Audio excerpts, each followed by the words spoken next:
Are you dating someone who is avoidant or someone who is a narcissist? In this video, I'm going to share with you 7 cases, 7 situations where we would clearly make the difference between those two types of psychology.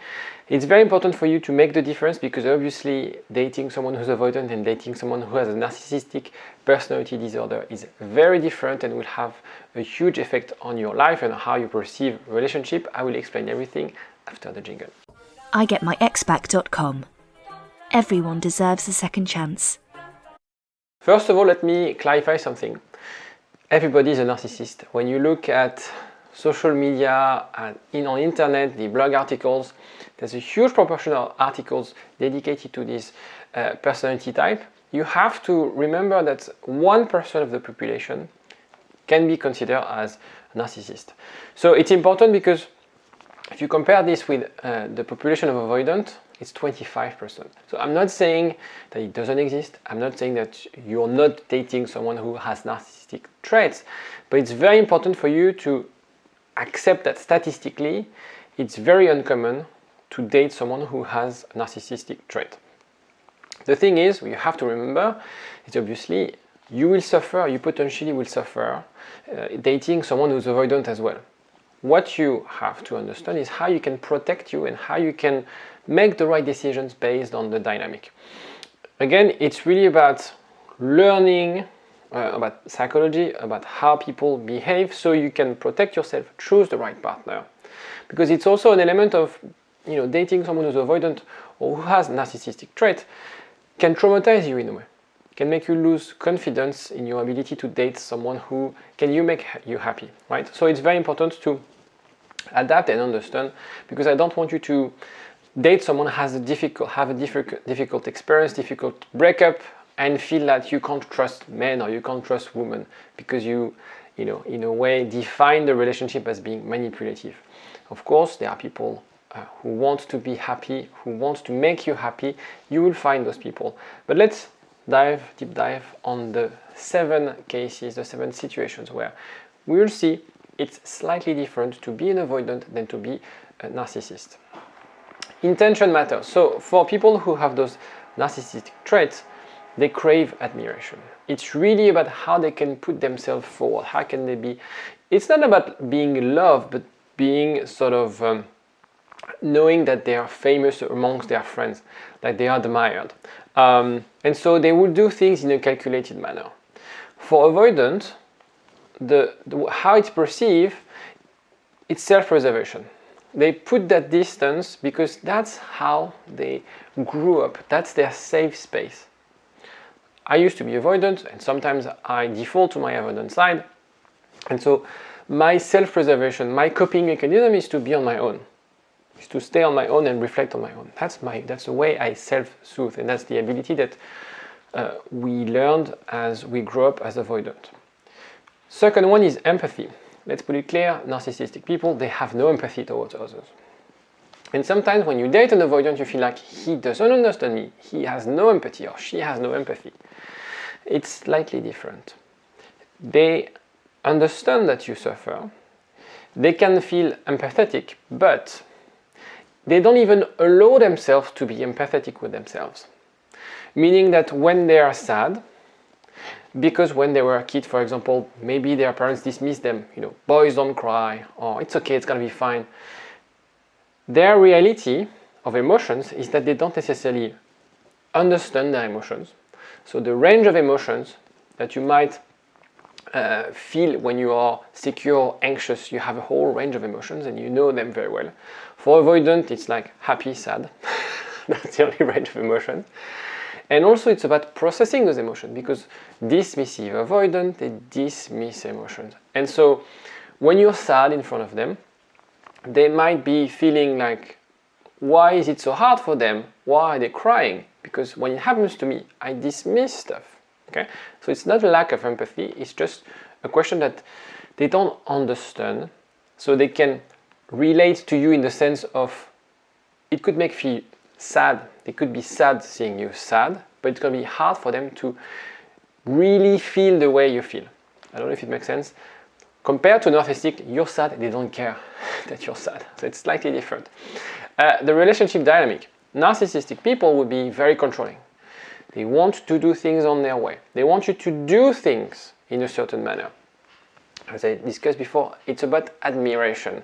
So sometimes you will feel that they do things to please you, but in a way, it's an indirect way for people to admire them. So they would, I don't know, be an amazing cook in front of your group of friends, but at home they do nothing, for example. That's not necessarily narcissistic people, but because I cook at home as well. But it's like doing something, showcasing something that is not necessarily, that is not doing without any intention. There's always something. They always have an agenda. Also, very, very frequent is to devalue partners. Avoidant, they create that emotional distance. Again, it's very hard for them. They are scared of being close to someone. And they avoid deep connections. They don't know how to connect at a deeper level. That's one of the main characteristics of someone who's avoidant. It's not that they don't want, it's just that they don't know how to create deep connection. They feel themselves more comfortable in superficial relationships. Because when you are too intimate, when you are too vulnerable, then they perceive this as weakness. Another element of a relationship dynamic is that avoidance, sometimes they have a difficult time planning ahead. Because when you plan ahead, when you have to think about what I'm going to do in 6 months' time, it's a form of commitment. Because when you decide something, any decision that you make is something that you decide not to do. Okay? So I used to be a lot of a maybe when I was planning parties back in the days, because I didn't want to choose, and I would put myself maybe on Facebook, for instance, and deciding last minute. It's very annoying. At that time, it was very annoying to be friends with me and inviting me to parties. Fourth one, handling criticism and conflict. Narcissistic people will be angry, will use difficult words, they yell at you, they will aggress you and criticize you. For avoidant, they will withdraw. They will become defensive. They will leave the room, right? So in the case of a conflict and an argument, the narcissistic will really try to push you down, really make you feel low. Small, that's the word I was looking for. Avoidant, they will just leave. Slightly different. Fifth one, the way they approach intimacy and dependency. For narcissistic, again, they have an agenda. It's about, they use intimacy, they use this as a leverage to manipulate you. To know that, yes, I got you in my hook, and you have you can do whatever I want because I love bombed you. I told you nice words. I made you promises, right? I sold you a dream, and now you're hooked in this dream. And now that you're hooked, I can do whatever I want with you. For avoidant, it's just, again, fear of intimacy. It's very, very scary for them to be vulnerable, to share personal things. They see dependency as bad. I don't like to depend on people. I don't like people to depend on me. It's overwhelming, right? That's their logic. That's how they grew up. They had to do things on their own when they were younger. And so, as adults, they feel like, why don't people are like me? They are not self-reliant. Why do you need me for that? If I have a problem, I take care of it myself. The sixth one is self-perception and image.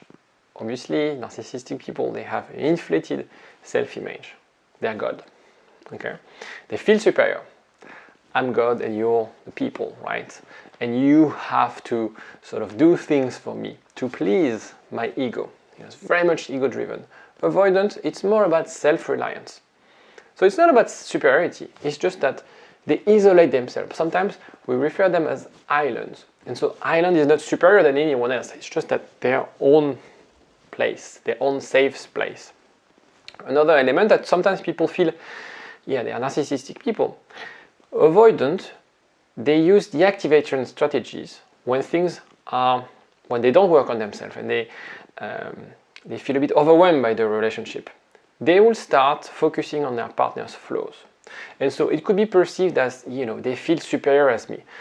It's more about they are trying to find ways to disconnect, to deactivate the attachment style. So they'll be thinking yeah, but she's wearing brown and I don't like that, or I don't like the way she chew her salad at lunch. They will sort of start focusing on those little flaws, on those little things to deactivate. Another one is coping with relationship challenges. For narcissistic people, it's very easy. They blame others. I'm God, I'm right, I'm the superior being, and I will be obviously denying any of my faults. They will do some gaslighting, again, trying to manipulate the story. I've never said that, things they could say. Avoidant, they just distance from the problem. They're just like, I don't want to deal with the problem. I'm not saying I'm right and you're wrong. I just don't want to have any discussion whatsoever. Also, they would minimize the emotional issues. So, for instance, if you cry or if you're angry, they would have a hard time because they will, and for me, for years I thought, if I was in your situation, I wouldn't react this way. Therefore, you are overreacting.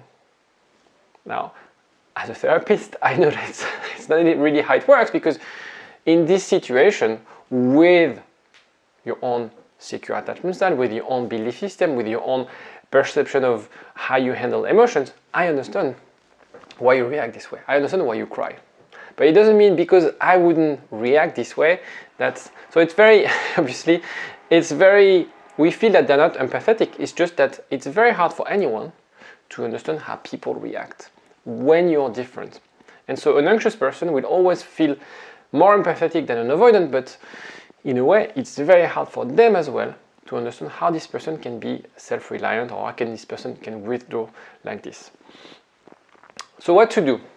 And the last slide, so it's not the last slide, but the last slide is very important because it will help you in one image to really visualize and make you feel empowered and able to move forward and make the right decisions. So first of all, it's important to establish strong boundaries. And if it's very clear that when you have insecurities, when you lack confidence, when you have had bad experiences, sometimes we tend to have blurred boundaries and we accept things that we shouldn't accept in others. So it's very important to set healthy and strong boundaries. Something very simple. And it's something very simple, the second bullet point. Your friends might be telling you this, but when it comes to you, it's very hard. Don't let anyone treat you the way you won't treat someone. And so that's why for people, your friends, they might be telling you but he's saying this, she's saying this, how can you accept? Right? So try to take that step back and really assess how do I want to treat people? Would I do this to my partner? If the answer is no, leave this relationship.